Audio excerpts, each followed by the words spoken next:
O'z sohasining ustasi bo'lish kishiga mo'may daromad olib kelish bilan birga uning jamiyatda munosib o'rin egallashi uchun yo'l ochadi.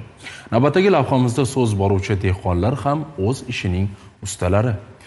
E'tiborlisi, ular o'z tomorqalarida turli tajribalarni qo'llab ko'rishdan cho'chimaydilar. Shu bois ham mart oyining boshidayoq ularning issiqxonasida o'rik gulladi. Mavzuni muxbirimiz Manzildan davom ettiradi.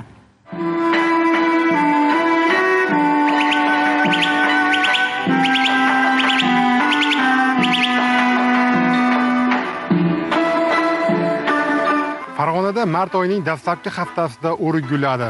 Faqatgina tabiiy iqlim sharoitida emas, issiqxonada gulladi. Biz hozir Oltiariq tumani Qo'rg'oncha mahalla fuqarolari yig'ini Raymberdiyevlar xonadonida tashkil etilgan issiqxonada turibmiz. Bu yerdagi 6 sotixli issiqxonaga 130 tub o'rik ko'chatlari ekilgan bo'lib, bu yil ular ilk hosilini beradi. Bir oy avval issiqxonani selofan bilan o'radik. Ungacha ochiq edi. Ya'ni temir konstruksiyaning o'zi yalang turgandi. Ekinlar va dov-daraxtlarga amal kelish payti yaqinlashganda jarayonni tezlashtirish uchun o'radik deyishmoqda xonadon vakillari. Ichkarida havoning mo'tadilligini saqlash uchun kechalari va harorat pasaygan kunlari isiriq tutatiladi. Qolgan payt bunga ehtiyoj yo'q. Bu yil va rostmana kelasi yili o'rikdan erta hosil olish bo'yicha tajriba o'z so'zini aytsa, mirishkorlar ushbu yangilikka sodiq qolish niyatida. Umuman shu deparadagilar issiqxonachilikning havosini olishgan. Uzumni issiqxonada yetishtirayotganlar ham bor. Sabzavotlarni-ku yil bo'yi topish mumkin. 2024-yilda mahallamizda issiqxona yo'nalishi bo'yicha 400 millionga yaqin kreditlar ajratildi.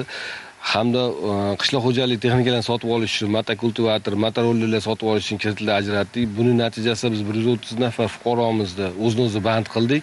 Hozirgi kunda fuqarolarimiz o'zi tomorqasida shu yo'nalishlar, o'zining yo'nalishlari bo'yicha band holatda ish olib borishyapti. Yusupovlar xonadonidagi issiqxonaga ekilgan bodringlar hosilga kirdi. Issiqxonamiz 6 sotik. Bahorgi dehqonchiligimiz bodring ekiladi. Kuzga borib qalampir ekiladi. Bir oy dam bo'lib turib, yana bodringga urinib ketamiz. Ko'chatlarimiz 25-yanvarda issiqxonaga kirgan.